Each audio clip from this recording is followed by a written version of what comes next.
Welcome to Truth with Consequences. Vince, last week we had our first watch-along show on Truth with Consequences. Our Patreons are used to it, but I think it was a fun thing for all of our listeners to listen along with you watching the WrestleMania that you attended when you first started working with WWE. Yeah, I mean, Matt, I'll be honest, I remembered it as being a lot better than it was. So some of the most popular episodes of Truth with Consequences have been talking about TNA. You've talked many times about how you love talking about TNA because it's a lot of unearthed stuff that people want to know. This particular episode is going to be about the relationship between Dixie Carter, Jeff Jarrett, and Vince Russo. A lot of people talk about the triangle in TNA, but this is a different kind of triangle. Why do you think this would be so interesting to our listeners? Wow, man, because from a psychological standpoint, bro, this is so interesting when you look at the dynamics of those three individuals, including myself. You know, Matt, I want to say this up front because I want people to really try to understand what I'm saying before we start this show, okay? One thing about myself is, listen, man, there have been a lot of people in my career that don't like me. There have been a lot of people in my career that I don't like. But here's the difference, I think, between me and a lot of people. When I look at somebody, bro, I understand that from day one, bro, from the day you are born to the way you are raised, to parents, to upbringing, to school, to discipline, to morals, every single one of us is a victim of our environment and a victim of our upbringing. We all are, bro. Vince Russo is the way he is for a certain way. Matt Kuhn is the way he is because of, when you look back at his life and you look at the series of events, then you have an understanding as to why people do the things they do. Bro, I used to look at Eric Bischoff that way all the time. I did not like Eric as a human being. I did not like the way he treated people, but I would try to understand it. There was something in his upbringing, something growing up, something in the past that molded him into who he is. I could say the same about Bruce. I could say the same about Vince McMahon. I can say the same about anybody. The reason why I say that, when I do a show like this, bro, I'm not saying that these people are bad people. Bro, they're victims of their circumstances and environment. In the case of Dixie and Jeff, bro, their upbringing plays into who they were in such a dramatic way. And that's what I want people to understand. We got to separate business here from personal. I like Dixie Carter. Okay, we had our ups and downs. I walked away liking her as a human being. I like Jeff Jarrett. Man, we had our ups and downs. We didn't talk for a while. We were like brothers. I walked away from the situation liking Jeff. What we're going to talk about tonight, bro, is business. It's not personal. None of us are perfect, Matt. We're all effed up. Including, I'm at the front of the line, Matt. It's a really good way for you to feel good about other people and understand other people. But for ourselves, I think we are a victim of our own environment to the extent that we want it to be, especially once we reach a certain age. Mm-hmm. A lot of that is up to us. I feel sorry for people who are a victim of their own environment, that you can see exactly how they grew up. You can see exactly how they were. A lot of us, if we fell into that paradigm where we said, okay, we're just who we were, we're who we were supposed to be, we probably would have been very successful. When you look at a Dixie and a Jeff or a Bischoff, Do you see them as people who are more victims of their environment and how they grew up than other people, being that they didn't really make changes to overcome a lot of the baggage that came with where they came from? Well, see, Matt, that's a great point that you make, and this is why I really, really enjoyed doing the show with you. That's a great point that you make. Matt, I agree with you 100%. However, in some cases, Matt, I feel it's so deep-rooted that you can never overcome it. I'm not going to talk about Eric. I don't know much about Eric's upbringing. I know a lot about Dixie and Jeff. I know this about Eric Bischoff. Wherever he grew up, they had a hairdryer. Yeah, that we know, and hair dye. Matt, it's a very to me it's a very important point that people have the ability to change. I'll ask you this. I didn't mean to interrupt you, but it's interesting with Vince Russo, though. I believe Vince Russo, you're 58, right? Is that how old you are? Yes. I would say, this is just me just freestyling, the Vince Russo that exists in 1958, the environment he came from, most of it was created in the last 25 years. Is that something you'd argue with? As far as how you react to things, as far as how you think about things? Yeah, but let me tell you the root of Vince Russo, just like we're going to look at Dixie and Jeff, and I'm going to lay down some very important groundwork. Here's the root of Vince Russo, bro. Here's the root, okay?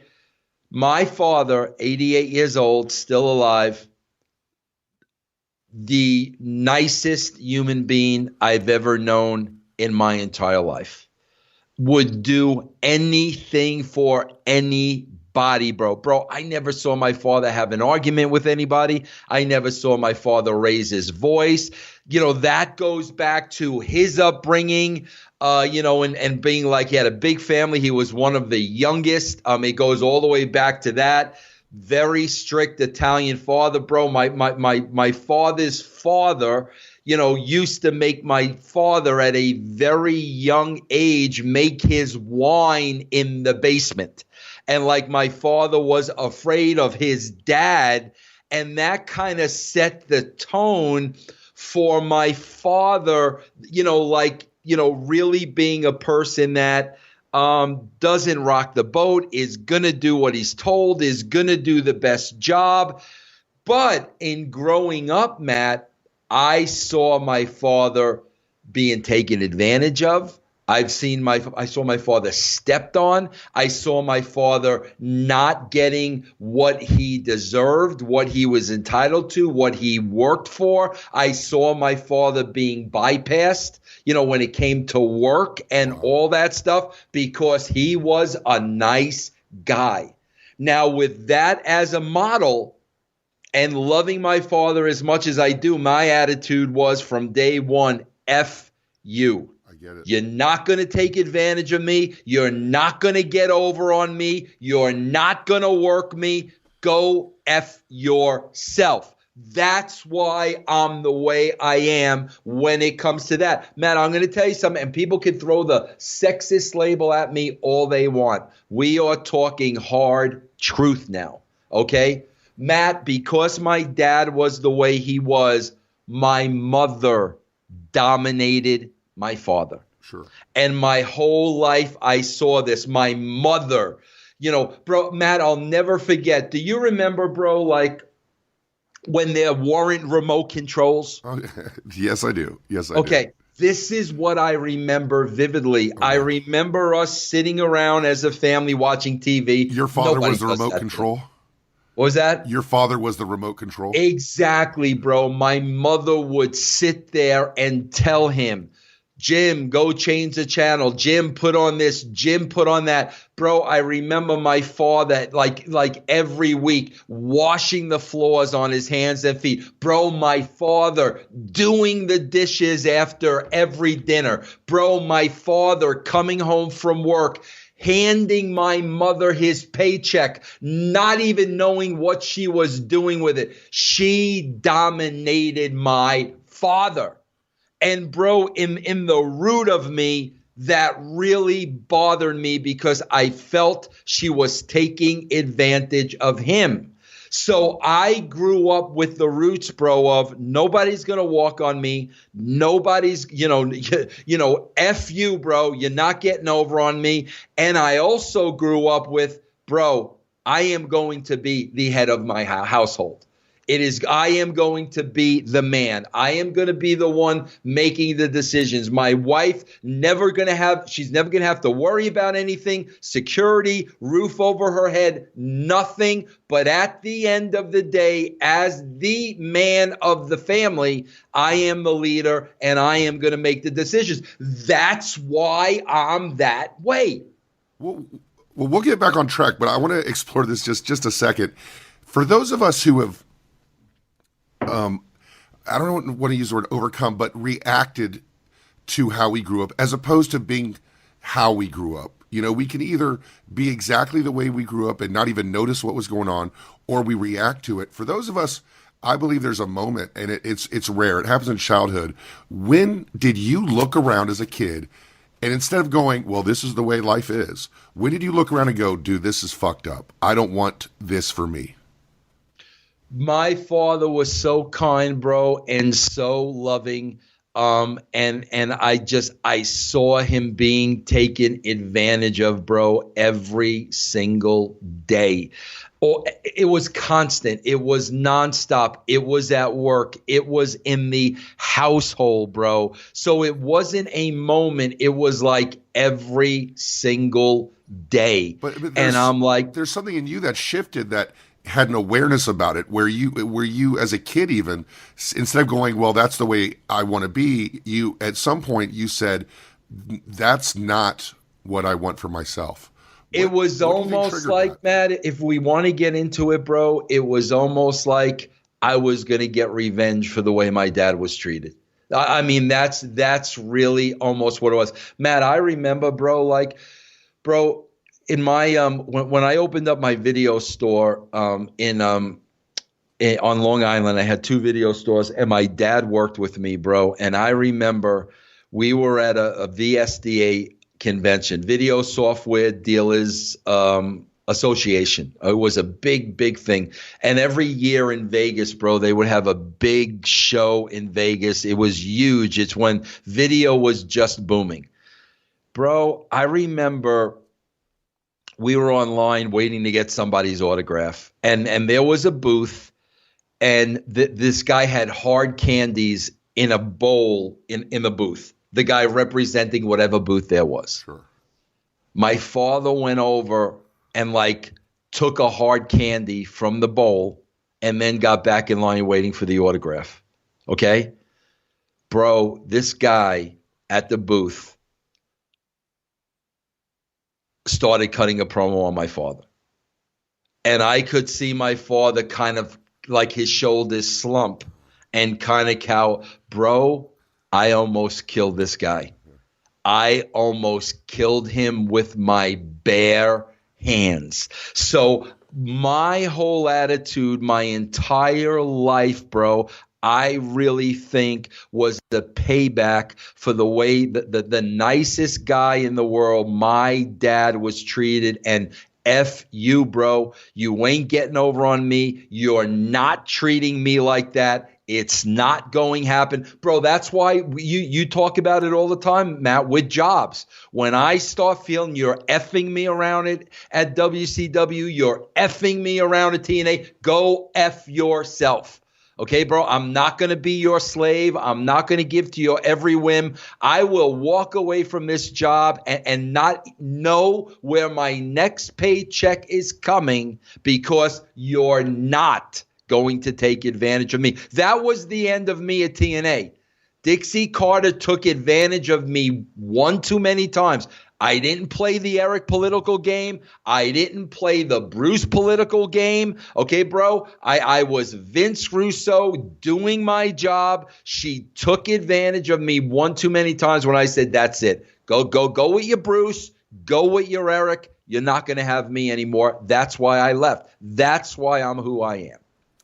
Well, I think this is important because it shows how complicated every single person is. Shows how the backdrop of everybody is complicated. Not everybody has the ability to rise above how they were created, so to speak, in this world. And it goes to your point that with Dixie Carter and Jeff Jarrett, they are, as someone might say, as God made them. I'm going to give you the Dixie route, and I'm going to give you the Jeff route, and we're going to see how this relationship blossomed out of who they are. Okay, that Let's makes start sense. with Dixie Carter. So Dixie Carter, what do you know about how she was created that created the person that you worked with? Here is it in a nutshell. Dixie Carter's mother and father were very, very wealthy.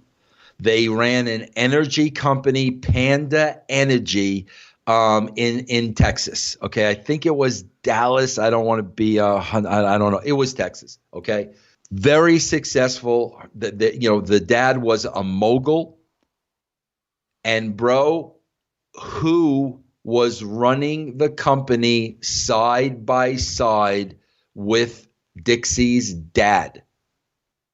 Her brother, Todd. Her brother, Todd, was her dad's go-to guy. Okay? And bro, I got the impression working with Dixie, and I would see it, and the more I learned about the situation, the more I understood it. So whenever there was a circumstance, I got it. Dixie was forever trying to prove herself to her dad. Forever. Okay, you have Todd, and Todd is running your energy conglomerate. Guess what? I'm going to run my own conglomerate here, TNA. I'm going to do this on my own, and you're going to see, Dad, I am going to be just as successful as Todd, and you should have picked me. That should have been me in that role. And now with this company, I am going to show you how successful I can be. That was the root of Dixie. Here's the thing, Matt. Jeff Jarrett's root, very, very similar. Okay? I can remember a story that stands out in my mind. And Jerry Jarrett told me this story. Jerry Jarrett told me this story. We all know Jerry Jarrett was the promoter at USWA. Jeff came up as a referee, putting up the ring referee, and then transitioned into wrestler. Okay? Jerry Jarrett, Matt, treated Jeff Jarrett, his own son, his own flesh and blood, just like he was another one of the boys. Jerry Jarrett told me one of Jeff's jobs was, as a kid, bro, he used to have to drive Lawler, the king, around everywhere. He was Jerry Lawler's personal chauffeur. Jeff had his own car, bro, paid for his own gas. But Matt, listen to this. When they were driving in the car, Lawler got to pick what was on the radio. Jeff had no say-so in his own car, driving Lawler around, what he was allowed to listen to. Well, one time, Jerry Jarrett's telling me this story. One time, a young Jeff Jarrett said, F you, Jerry. I've had enough, bro. I drive you around. It's my money. It's my car. It's my gas money. I'm going to listen to what I want to listen to on this radio. Okay, bro? Lawler went back and told Jerry. What do you think Jerry did? Reprimanded Jeff and sent Jeff freaking home. Wow. And Jerry Jarrett was telling me this like he was very proud of this story.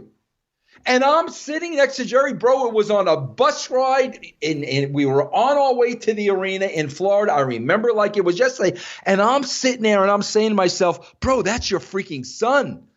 Like, that's your son. You're sending your son home? Like, he was talking about Jeff like he had to discipline a wrestler. So, bro, now you've got two people who both very much living in the shadows of successful fathers, forever wanting to prove themselves worthy to their dads. Very, very similar situations for both Dixie and Jeff. And both of them trying to prove themselves in very different ways, trying to prove their worth. It sounds not unlike other situations. It sounds like Jeff and Jerry were a lot like Shane and Vince. And it sounds a little bit like Dixie and her parents were a little bit like Shane and Vince. Would you say that's a parallel that holds up?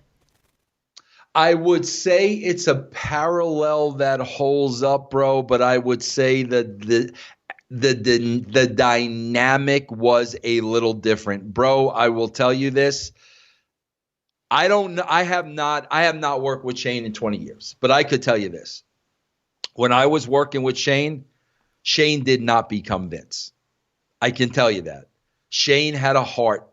Shane was not Vince. Stephanie was Vince. Shane was not Vince. Bro, the more and more I worked with Jeff, the more and more Jeff became Jerry. I saw it. The person he despised the most, he became. In the work environment. Now, in the work environment, I'm not talking about Jeff the man at home with his kids. I mean, Jeff did not treat his girls the way Jerry treated. I'm not talking about that. I'm talking about in the business environment, running TNA, in that position, his interaction with talent, how he treated talent, how talent was paid. I saw very, very much of Jerry in Jeff when it came to business.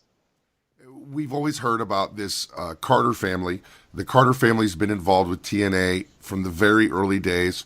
Was Dixie always the point person, or was it somebody else at first? It was always Dixie. Matt, again, bro, my very first show at TNA. Okay, bro? We go, we do the show.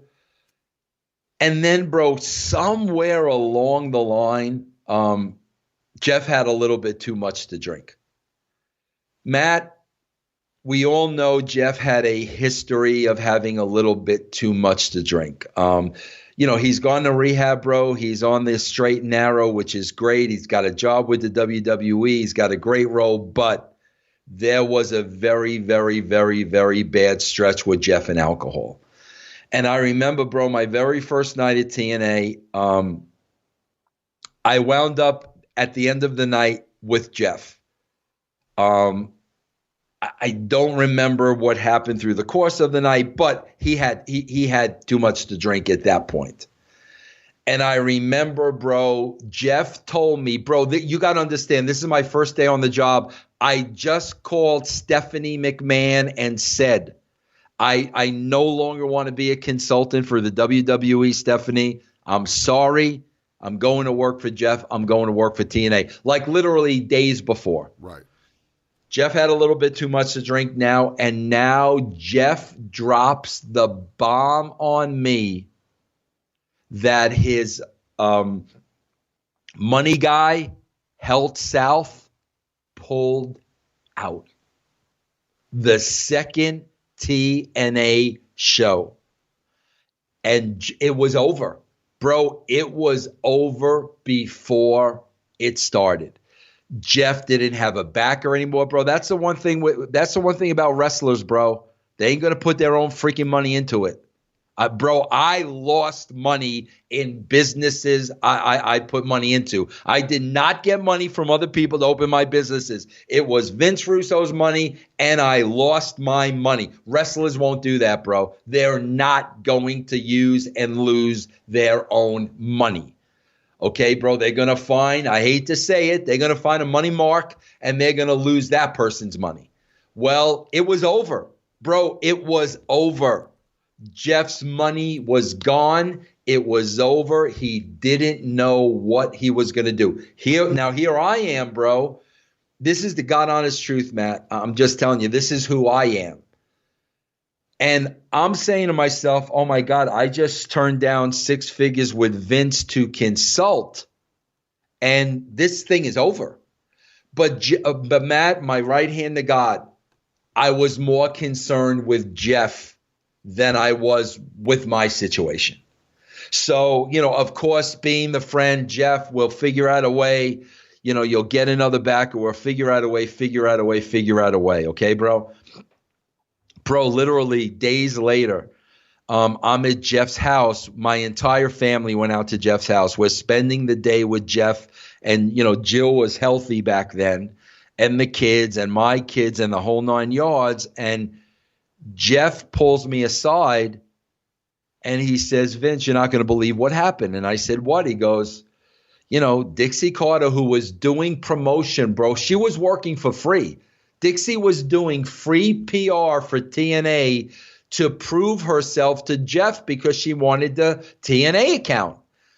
And Jeff said, man, this Dixie Carter who's doing and bro, there's a little backstory with Jeff and Dixie too. Like they had crossed paths once before.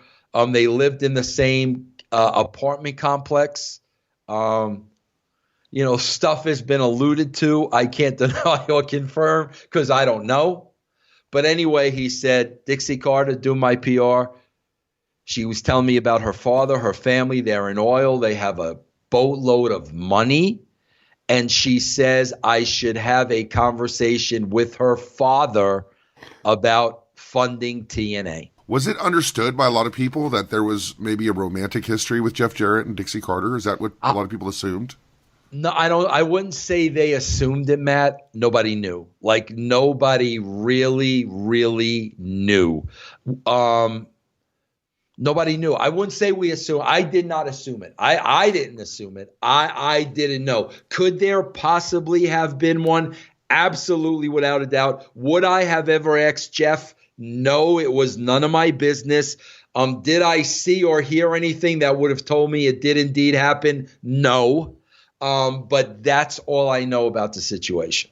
In October 2002, Panda Energy, which was the Carters, Dixie's family, purchased 71% of TNA from Hell South for $250,000. And it was renamed TNA Entertainment. And she was appointed president of TNA Entertainment in spring 2003, but she was already involved. What was the first time that Dixie, the money person that you recall, started contributing or trying to contribute ideas and conflicting with Jeff Jarrett in what she wanted to do? God, Matt, this is such a and again, guys, please understand. I can't say this enough. I'm talking about Jeff Jarrett, the wrestler. I'm talking about Jeff Jarrett, the promoter. I'm not talking about Jeff Jarrett, the man, the father, the personal life, the friend. These are two different things, guys. I want to make that perfectly clear. Bro, Jeff, Matt, everybody talks about Kevin Nash and how intelligent he is and how Kevin was able to get all these lucrative contracts. Matt, I'm telling you right now, there was nobody more smarter than Jeff. And bro, here's why you kind of never realized it. Bro, Jeff is the most charming person you will ever meet in your life. For sure. Bro, the baby blue eyes, the blonde hair, the southern accent, the laugh. Bro, he will charm the pants off of you. So this first interaction or the first kind of attitude you get from Jeff regarding Dixie is? The first thing is, bro, he knew what he was dealing with. He knew Dixie had the money, and bro, he knew she was a deer in the headlights. She had no idea what she was getting herself into. Was she a mark in the truest sense of the word? Not just a money mark. 1,000,000%.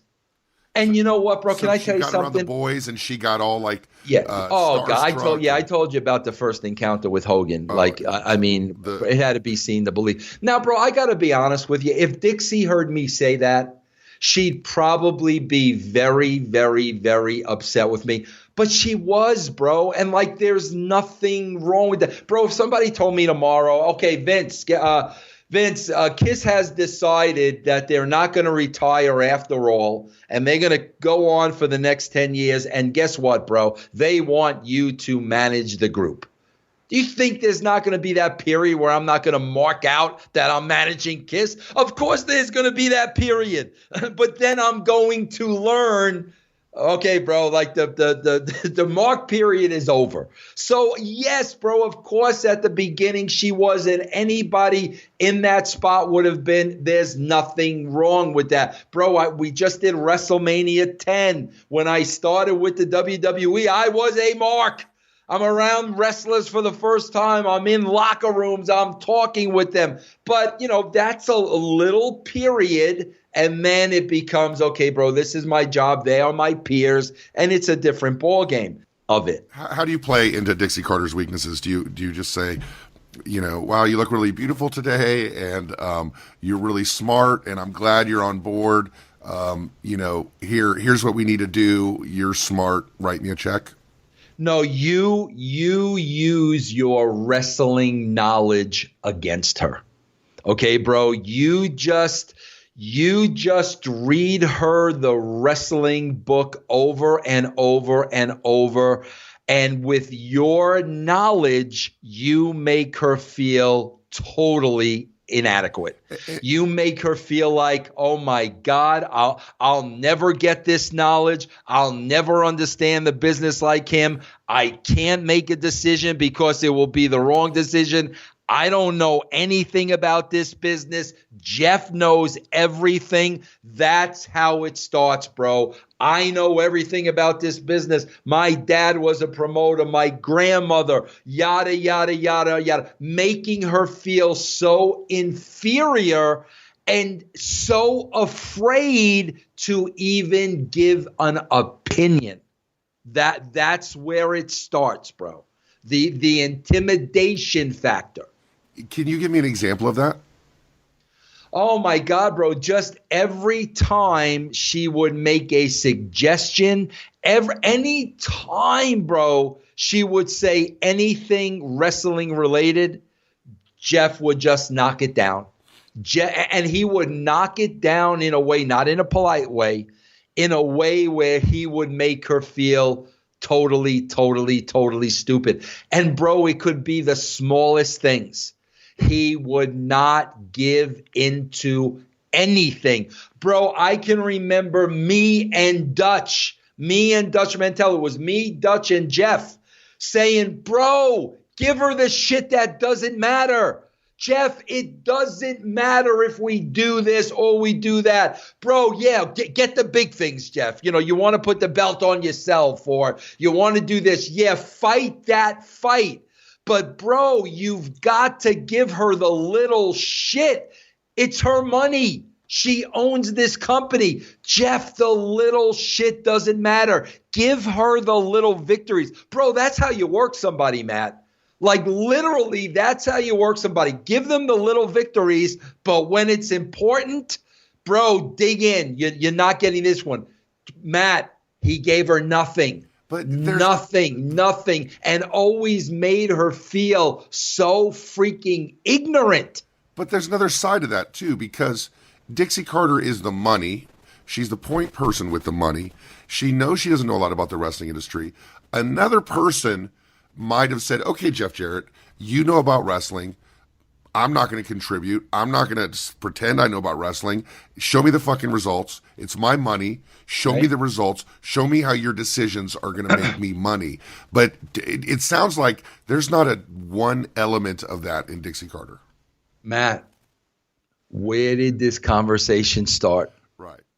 Dixie and her brother and her father. Okay, bro, Dixie and her brother and her father. She was not going to say to her dad, Dad, I'm better than Todd. Dad, I should be in that spot. No, bro, she was always second fiddle, kowtowing to Todd, kowtowing to her old man, being the woman, bro, being the woman who can't be successful in a man's world. I guarantee you the oil business is just like you see on TV with JR in Dallas. That was based on the oil business. Dixie, you're a woman. This is a man's world. This is a man business. He played upon that, bro. And that was the little girl. That was the little girl. I don't want to look stupid in Daddy's eyes. I don't want to look stupid in Jeff's eyes. It was the same scenario, bro, and she would get back in that shell. But unfortunately, bro, here was the problem for me. What would she do? Come to me. Always constantly putting me in the middle. She couldn't tell Jeff. She was afraid of him, bro. He intimidated her. She was afraid to tell him what she told me. Okay, so early on, what were the kind of things that she wanted? What were the kind of things that he would work her at and make her feel stupid about? She wants to be involved, not just because of her brother, but she obviously wants to be involved in wrestling and feels wants to be creatively, attached in some ways. What were the kind of things she would want to do that Jeff would just make her feel like crap about? That she, a lot of it was just stupid creative shit. Somebody getting a push. Matt, it could be anything. Like, I really don't remember the specifics, but I do remember a lot of it was such minutia. And like Dutch and I would look at him and like say, bro, like it doesn't matter. Give her this one. It doesn't matter. Like, bro, I remember, later on she would want Hernandez, being pushed. Maybe she saw more in AJ Styles than Jeff saw in AJ Styles. A lot of it was talent related, bro, and a lot of it was, bro, if she wants to give AJ a push, give AJ. It doesn't matter, Jeff. But nothing, bro. He would not give in to one little thing. So all of a sudden, I find myself in a situation, Matt, where she's constantly coming to me. And here's what she's doing. Vince, will you tell Jeff this? She's trying to get her views across to Jeff through me. And what I'm doing is I'm doing the complete opposite. I'm saying, Dixie, you tell him. This is your company. It's your money. You own it. You have that right. You tell him. Don't put me in the middle. Because, bro, she's angling, trying to get me to agree with her. You know how it works. I'm like, Dixie, no. You tell him. You need to be forceful. It's your company. It's your ass on the line. Don't put me in the middle. Don't go through me. And bro, there were some things I agreed with Dixie because, bro, she had an outsider's perspective. So there was some things I agree with. And then, bro, if I agreed with her, now I had to deal with Jeff. Because, Jeff, that's not a bad point. That's not going to kill us if we try it. Now I'm dealing with Jeff because I'm agreeing with Dixie. Bro, this went on for a very long period of time. This was part of the reason I left TNA in the first place.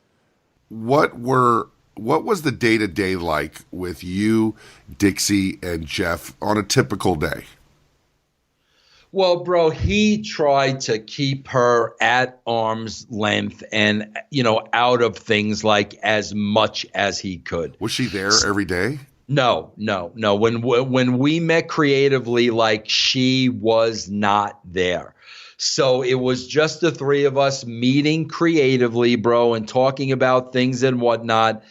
And then I would get the phone call from Dixie. She would middle me. Why are you guys doing this? Why are you guys doing that? And I would say, Dixie, I'm not head of creative.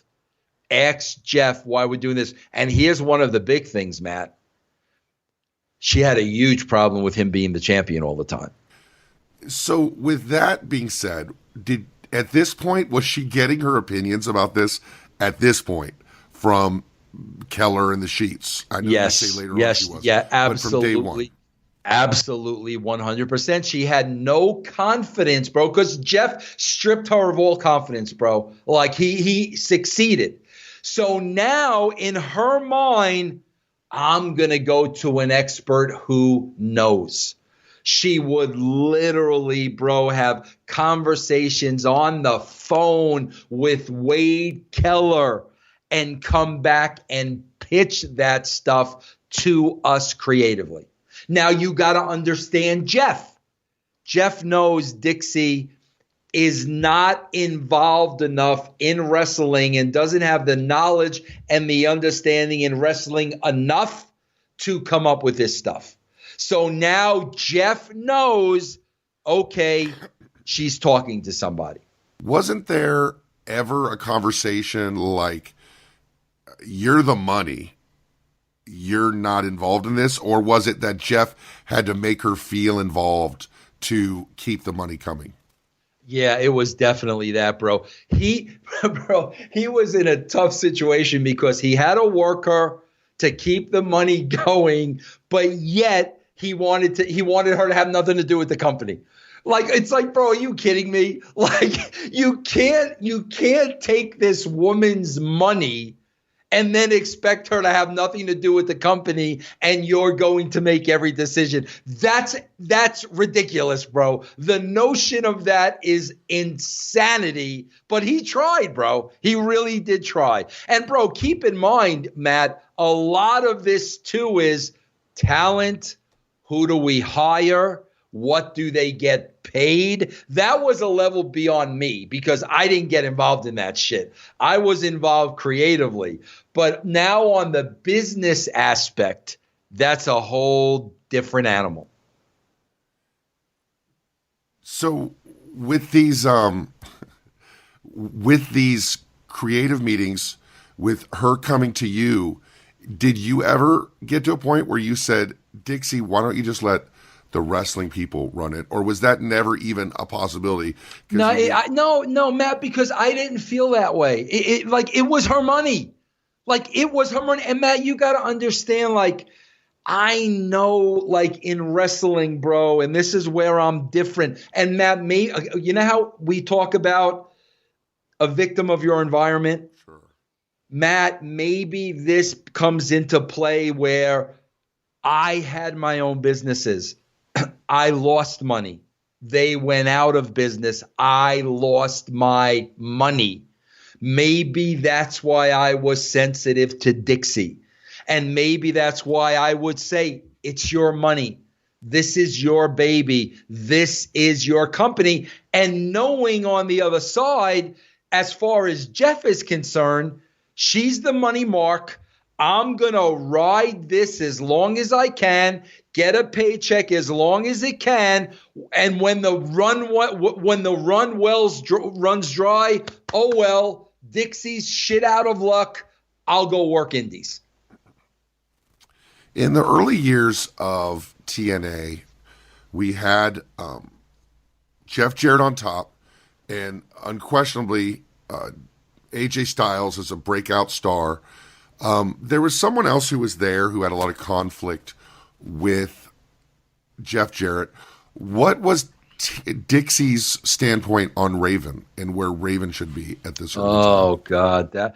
Bro, there were a couple turning points, and there was a big turning point for me where, like, I kind of was like, okay, Jeff, like, you're literally getting to the point of being ridiculous now. First of all, bro, Raven came in, and bro, Raven became Dixie's go-to guy. Uh-huh. You know, and bro, I love Raven to death, but bro, you guys, please Scott Levy is being separated by Raven here. Bro, I'm not talking about these people as human beings. I'm talking about them in a position of power in a company. I'm talking about business. I'm not talking about them as an individual. But now here comes Raven, bro. Raven, she's the money mark. It's not Jeff. Raven knows it's not Jeff's money. It's Dixie's money.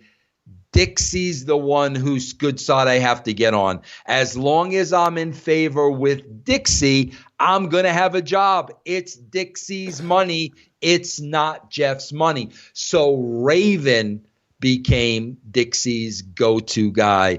And Raven and Dixie would have these long conversations. And now Dixie was getting educated on the business. You see, Matt, I couldn't do that because I would have put myself in a really bad situation with Jeff. And Raven did, right? Yes, he did. Bro, because if I would have schooled Dixie on the wrestling business, I would have had a huge problem. I had to kind of take the road of, you got to learn this on your own, but you got to have a pair of balls. Raven started schooling her on wrestling. Why this didn't work, why that didn't work, why Jeff shouldn't be the champion. Now she was being taught the business by somebody who is very, very intelligent.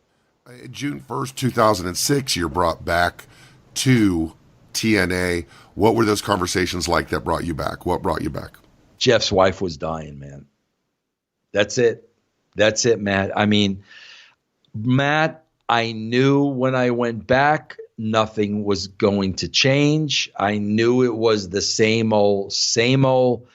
I also knew Jill, who I had a personal relationship with, I thought the world of. I loved her. I knew she was dying. And I knew Jeff was in over his head with his 3 little girls trying to run creative. I mean, I at the end of the day, bro, I just wanted to go help my friend.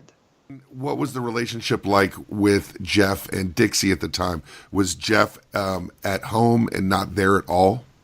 No, he was there, bro, but he was there less. He was spending a lot of time with his. I mean, bro, they were trying everything to keep her alive. I mean, Jeff was. I really got to see Jeff the man during that time. Like being by his wife's side and them trying everything, bro, to make her well again. And I really saw Jeff the man, the person during that time. And when I saw that, like, I wanted to do more and more and more for him, bro. September 21st, 2006, Pro Wrestling Torch reports that Vince Russo returns to booking Reigns in TNA. It says, with ratings down to the 0.7 range, nearly a third fewer viewers than they were averaging during their peak on Spike TV, Dixie made the decision to shake up the booking committee. 3 members were ousted, Borash Tenay and Scott D'Amore. But Jeff Jarrett, Dutch Mantel were spared, while Vince Russo was added.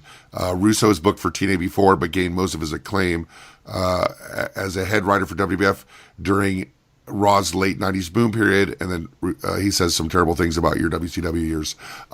What led to you being, well, first of all, is that story accurate? Well, yeah, no, bro, I came back to the same role I was in. Like, I came back to the same, I don't know what they were doing or who was involved while I was gone. I left and it was me, Dutch, and Jeff, and I came back and it was me, Jeff, and Dutch. I wasn't in charge of anything. I was in the same spot I was in when I left. My job was to sit there and pitch Jeff ideas and pitch ideas for everybody, then format the show, put the show on paper, time the show. I was in the same exact role when I came back. I was not in charge of it.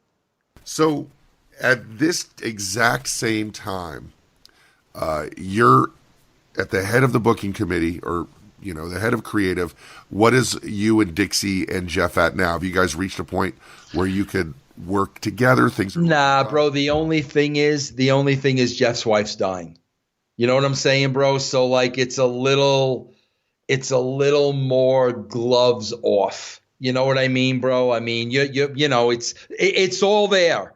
It's all there, bro. Nothing changed. It's all there, but Jill is dying, and that's really the focus. With Jeff, I mean, there's no darker moment in a life than when your life is filled up with hospital visits and hospice care and just all these things that become normal in your life during those kind of times. It's terrible.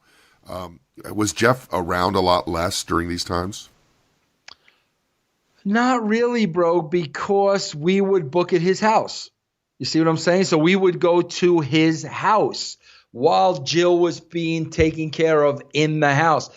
Man, Matt, I will never forget. Like, I can't deal with shit like that.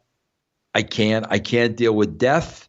I can't deal with people being sick. My mother's been dead for a couple of years now, and it's packed away in a closet somewhere, bro. I've never dealt with it. Like, I don't even think about it. Oh, you deal with it. You just don't know you deal with it. You know, like those kind of things come out in everyday behavior.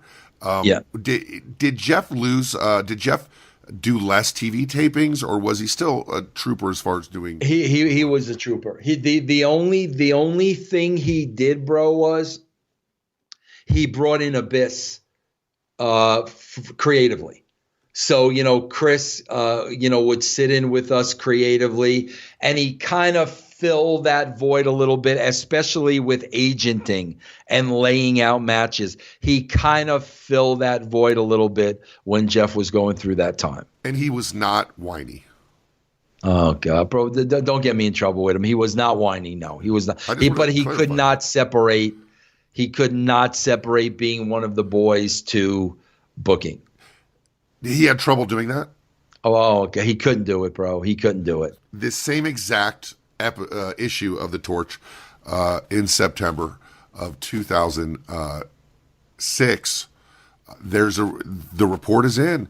Kurt Angle is coming to TNA.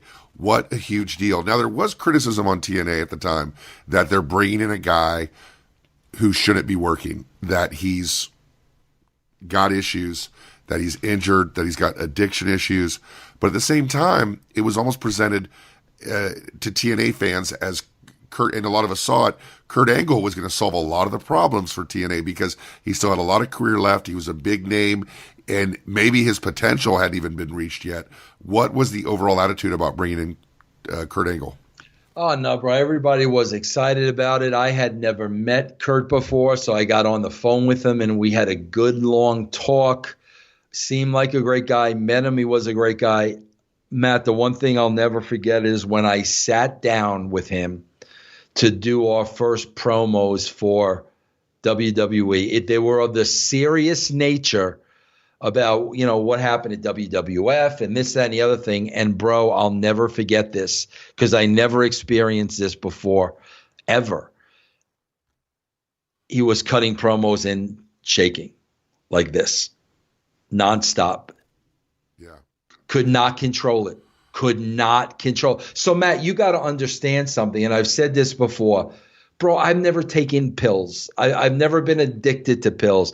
I've never tried to get off pills. I never had to go on cold turkey.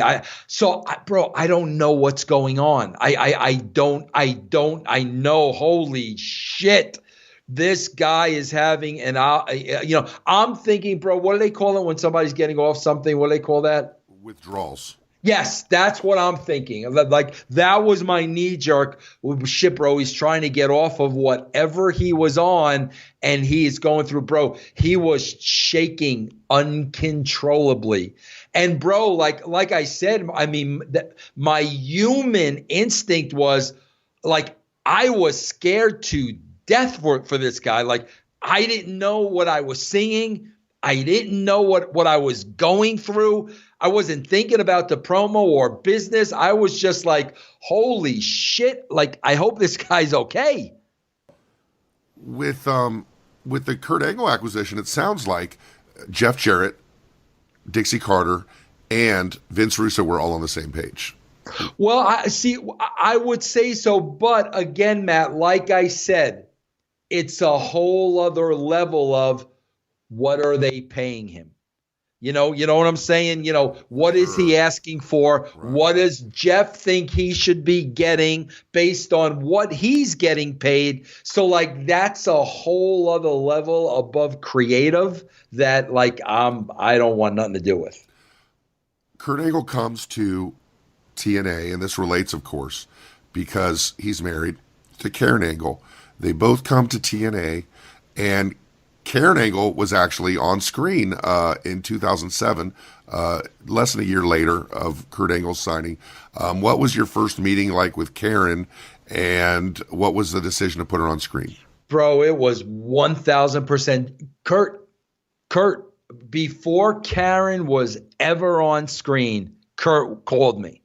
Vince, you really need to use my wife, Karen. She's great. Kurt, sold. And of course, when you got somebody like Kurt, okay, bro, I had seen Karen. I knew Karen was very attractive. I didn't know if she was good, bad, or indifferent, but I knew she was attractive. Kurt was pushing for her hard. So that's when we gave her the role on TV. And with Kurt Angle being on screen, still having these issues into a year of his time in TNA, it's causing a rift between him and his wife, Karen. It's reported that they're separated.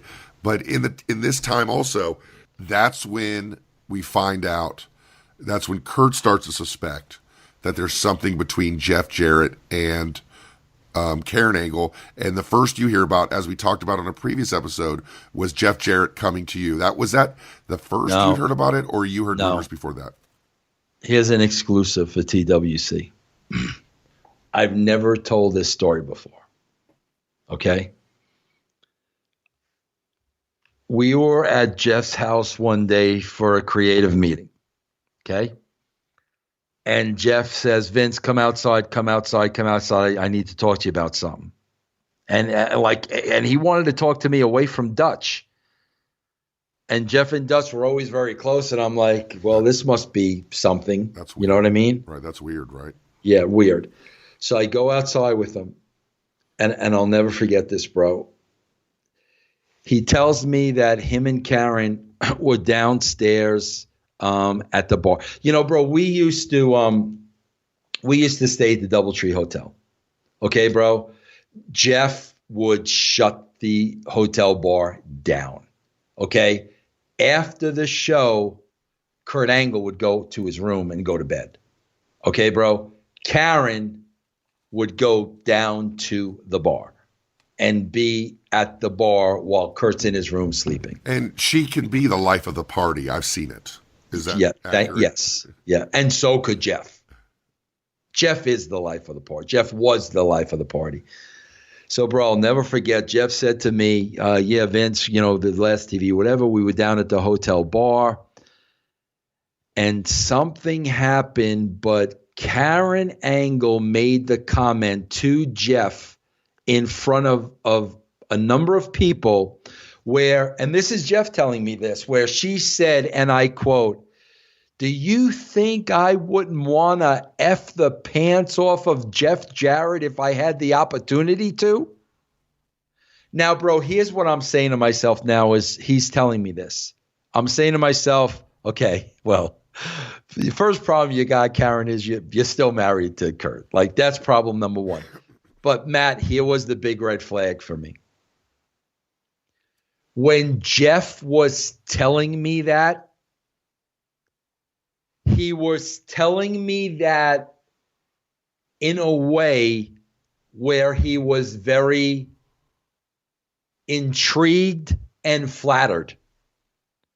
He was not coming from a place of concern. He was not coming from, holy shit, this is what Kurt Angle's wife said to me. That's not where he was coming from.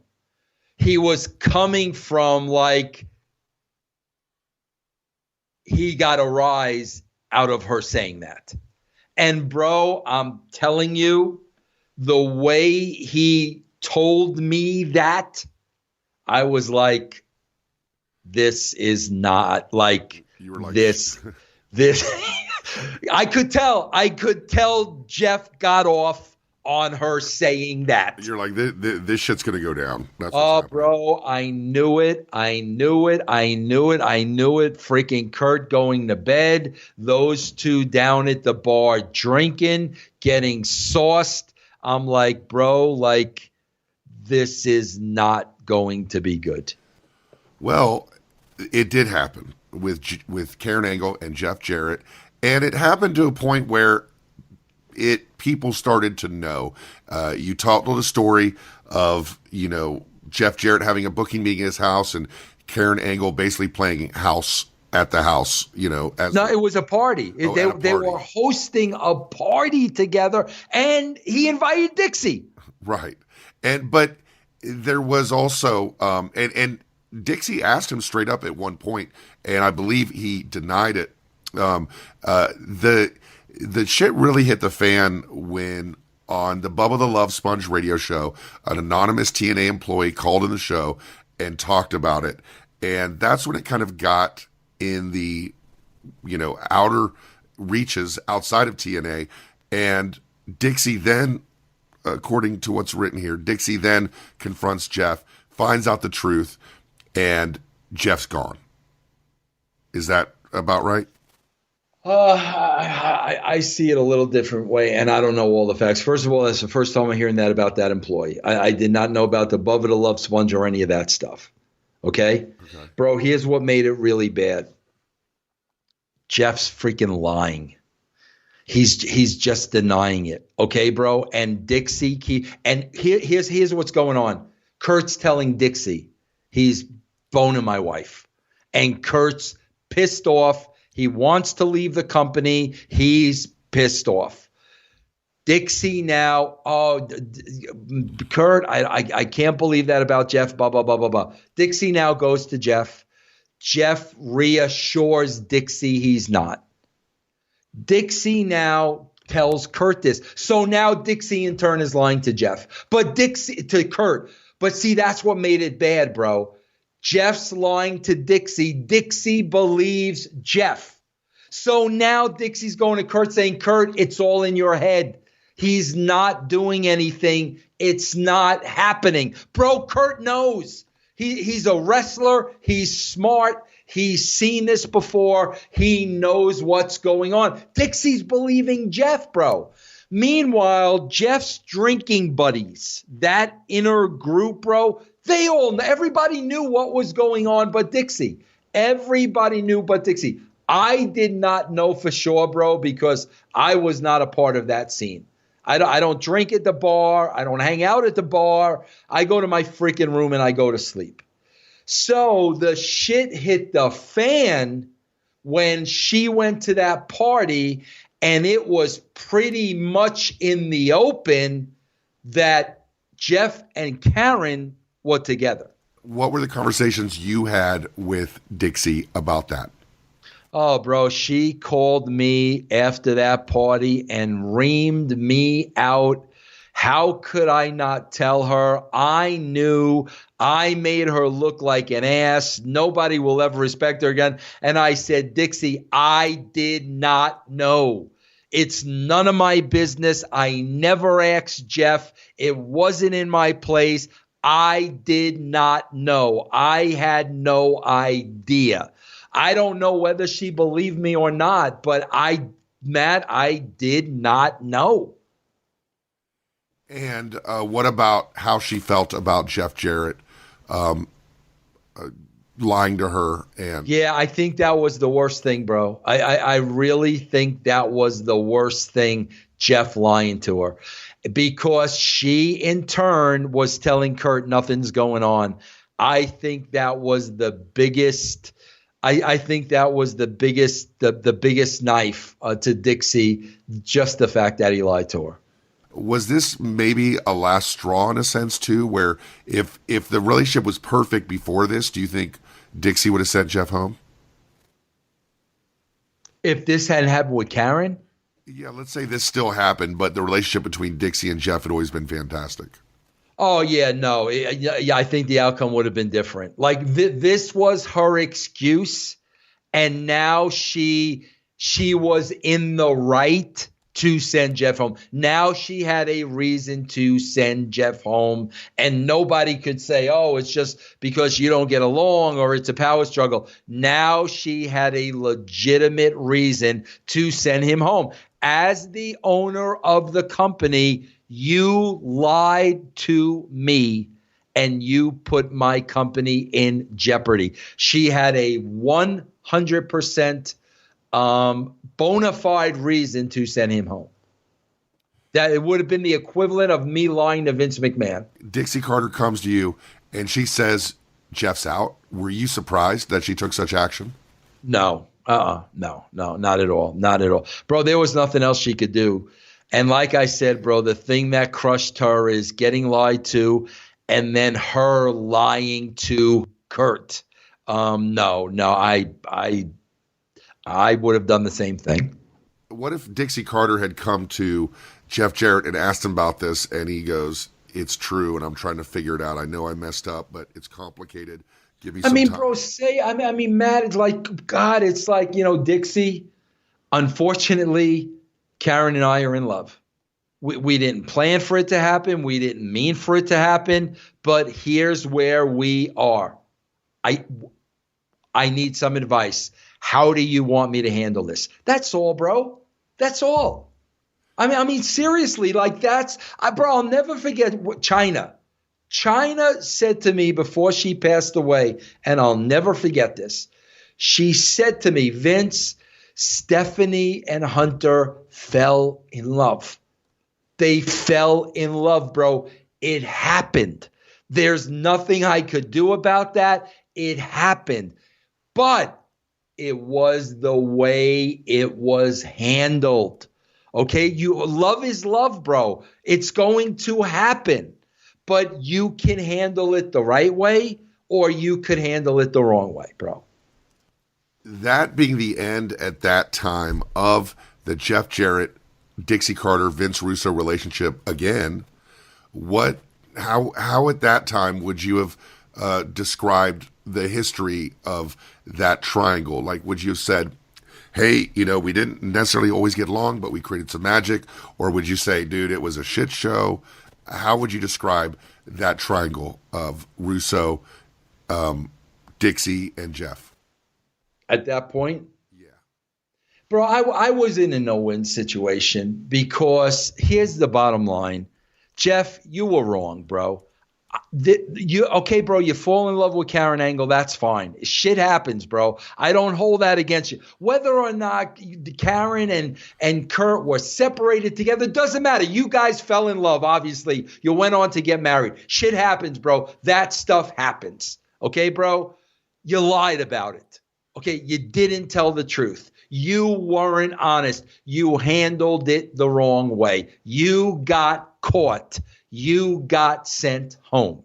Okay, bro? Now, at that point, I am 100% in support of Dixie because Jeff did not tell her the truth. And whether he liked it or not, she was the boss.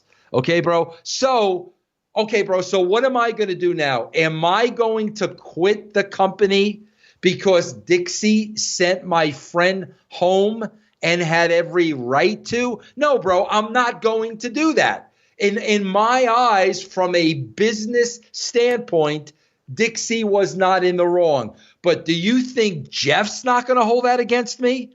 Do you think Jeff's not going to think, oh, he's siding with Dixie and now he's head of creative and he took my job? Of course that's what Jeff's going to think. And I know that's what Jeff's going to think. And it's absolute bullshit. Bro, you freaking lied to the boss of the company. That's not my problem. That's not my issue. If you would have handled it the way I would have handled it, perhaps the outcome would have been different. But I knew, bro, if I stayed on, bro, I'm in Jeff's shithouse now from now till Kingdom Come, bro. Why do you think Jeff would have held that against you? Because I'm now working for Dixie and he's on the outside looking in. That's why, bro. I didn't make a stand. I didn't leave because he got fired. I mean, all those reasons, bro. We talked on a previous episode about Ed Ferrara, and Ed Ferrara stayed on when you left WCW, and you had some resentments toward him, and you've examined those and said maybe they weren't all fair. But do you see a parallel with that? Is that the kind of situation where you're Jeff Jarrett's guy, and if he's out, you should be out too if you're loyal to him? Is that what he expected? 100%. 100%. But it was different circumstances with that. Bro, he lied to the boss. You lied to her, bro. Like you're wrong. You lied to her. This isn't Dixie firing Jeff because she's got a wild hair up her ass. You freaking lied to her, bro. She in turn lied to Kurt. Bro, you're wrong. Bro, I'm sorry. As your friend, I'm telling you, you're freaking wrong, bro. You shouldn't have lied to her when she asked you. Isn't it a lot to expect Jeff Jarrett to be truthful in that situation? No, it's a lot to ask a wrestler to be truthful in that situation. I mean, it's a no-win situation, you know. Well, but Matt, think about it. Hold on, think about it, Matt. Think about it. The whole party at his house, he wanted to get caught. Jeff's not that stupid. Bro, you're not going to be hosting a party with Karen and invite Dixie. You want to be caught. Bro, if you're caught, what do you freaking think the consequences are going to be? What do you think the consequences are going to be if you're caught? Opposed to telling the truth with consequences, and dealing with it. I mean, bro, he had the opportunity to tell Kurt man to man, and he lied to Kurt. I don't handle things that way. Jeff's back. Jeff's gone. What brings Jeff back to TNA? Me. I'm forever trying to get Jeff and Karen back for the good of the show. And it was cool with Kurt. That was the thing, bro. If it wasn't cool with Kurt, I'm not even going down that road. Kurt was over it. It was cool with Kurt. Kurt saw the opportunity to make business. Kurt was on to another relationship. So now I really started chipping away at Dixie. And what possible arguments could you make with Dixie? You're talking about, before I ask you that, when Dixie had some distance away from Jeff Jarrett, was she able to kind of realize at all that she was being worked and treated? And you've said before that he treated her like shit sometimes. Bro, she would never admit, Dixie would never admit to being worked. And if you suggested that to her, she got pissed. But I think now with all this going down the way it did, I think now she was looking at things a little bit more differently. And how were you finally able to make that argument to bring Jeff back? What do you think it was that did she just get over it? Just time. Just time, bro. And, you know, the fact that time had passed, Kurt was okay with it. Just time, bro, really. It's fair to say also in looking at this that we don't know what their lives were like. We're talking about someone in Karen who's dealing with an addict for years and years. There's stories of her really being a very instrumental part of keeping Kurt going when he was in WWE.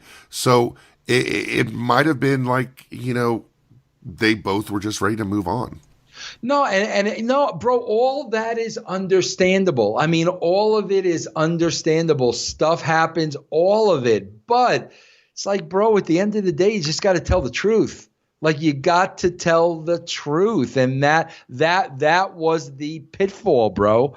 There's a million reasons why it happened. A million reasons. And I'm sure Kurt is just as responsible as Karen with whatever went on. But it's like, man, at the end of the day, bro, you just got to tell the truth. It is said, it's reported in the Observer, September 29th, 2009, Hulk Hogan was on the Bubba the Love Sponge show. This is, of course, before everything went bad, so ironically for him in the same way, on Wednesday, and managed to not make a single mention of his new Hulkamania promotion. I guess he had something going on.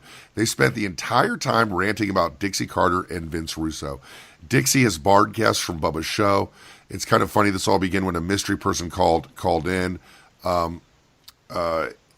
What you still had a bad relationship, I guess, with Hulk, and definitely with Bischoff. But at this point in time, that's when Dixie started talking to Hogan. Yep. And as far as the triangle, and why, bro? And why? Because in her mind, she still wasn't equipped and adequate enough to run the company. She needed Hulk Hogan to run TNA.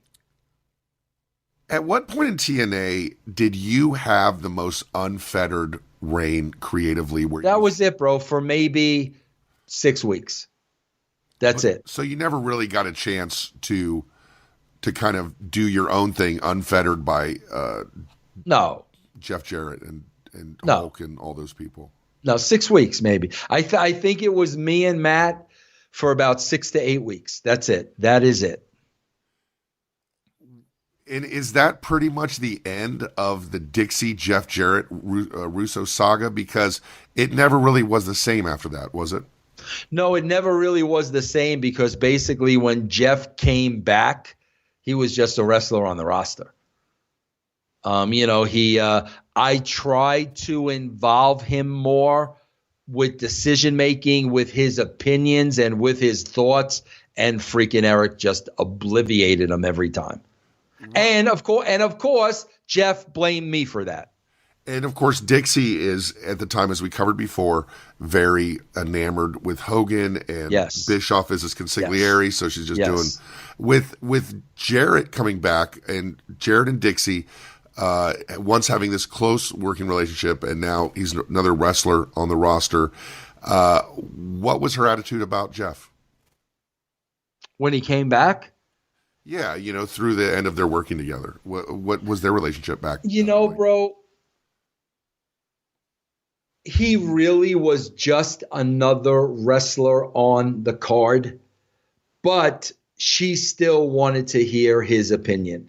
And bro, when Eric was gung-ho on doing something and Jeff had a completely different view, I remember bringing them together in the same room with Dixie, and Eric just obliviated Jeff. I remember the big one was, bro, Eric wanting to bring Impact on the road every single week. And Jeff saying, bro, the company will be bled dry. We will run out of money in the first month. That's not a good idea. And Eric just obliviated him in front of Dixie. So even though Jeff Jarrett was someone who had a lot of experience, a lot of cachet with the audience, the combination of Dixie and Eric kind of left Jeff dead in the water from at that point. Yeah, it did, bro. And of course, who's the only one he could take that out on was me. And he took it out. He's not going to take it out on Dixie. He's not going to say anything to Eric. He's going to take it out on, good old Vince, who got him back there in the first place. And I'm like, bro, I don't know what you want me to do. I got you back here. When you're telling me one of their decisions is wrong, I'm bringing you into the fold. When freaking Eric buries you and Dixie sides with Eric, I don't know what you want me to do. How is that my fault? So everything goes full circle. In 2017, Jeff Jarrett joins the ownership of Anthem Sports Entertainment, which Dixie Carter, Panda Energy, finally sells their stake in TNA Wrestling to Jeff Jarrett. And of course, that did not go well because of Jeff Jarrett's well-documented personal issues. You couldn't keep these two people apart. What did you think about when you heard that Jeff Jarrett can't stay away from TNA, that he's involved in this Anthem thing, and he's part of the group that now owns TNA?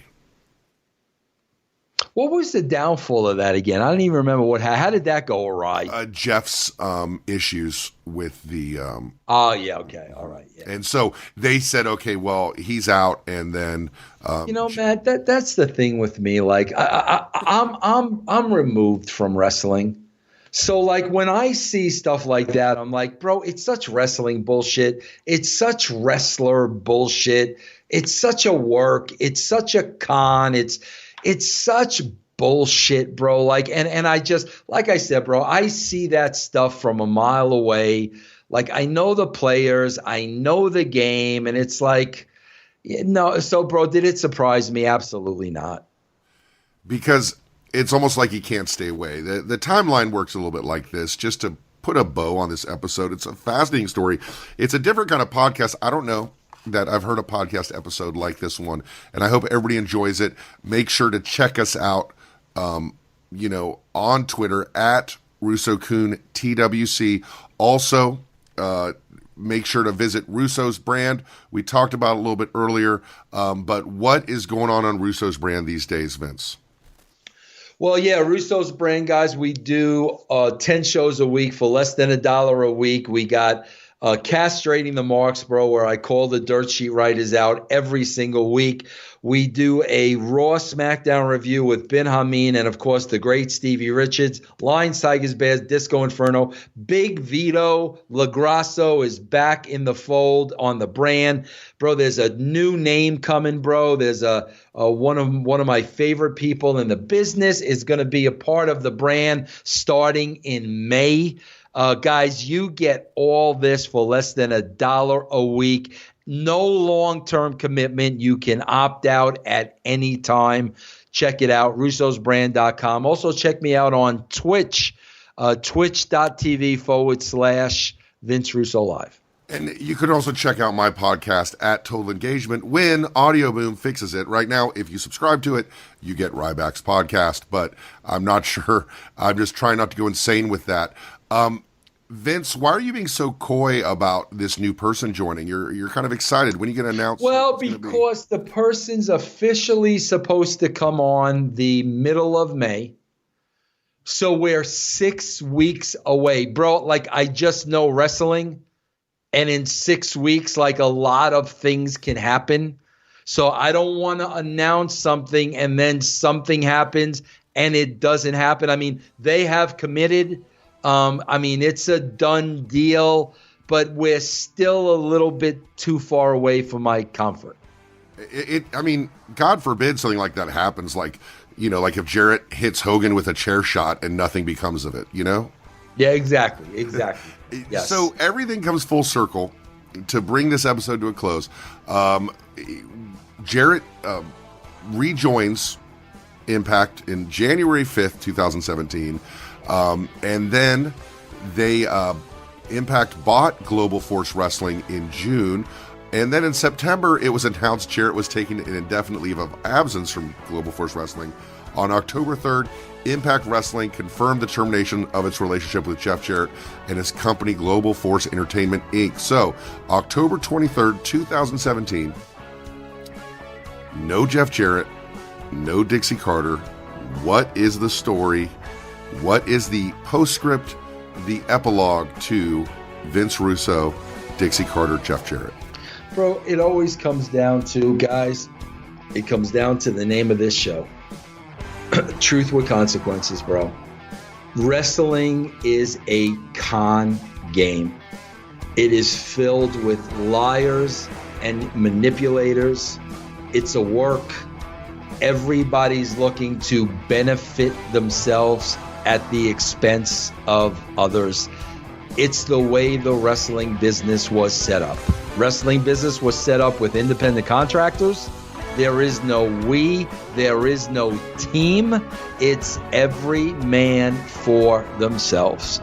If there was truth in professional wrestling, bro, you would have a completely different business.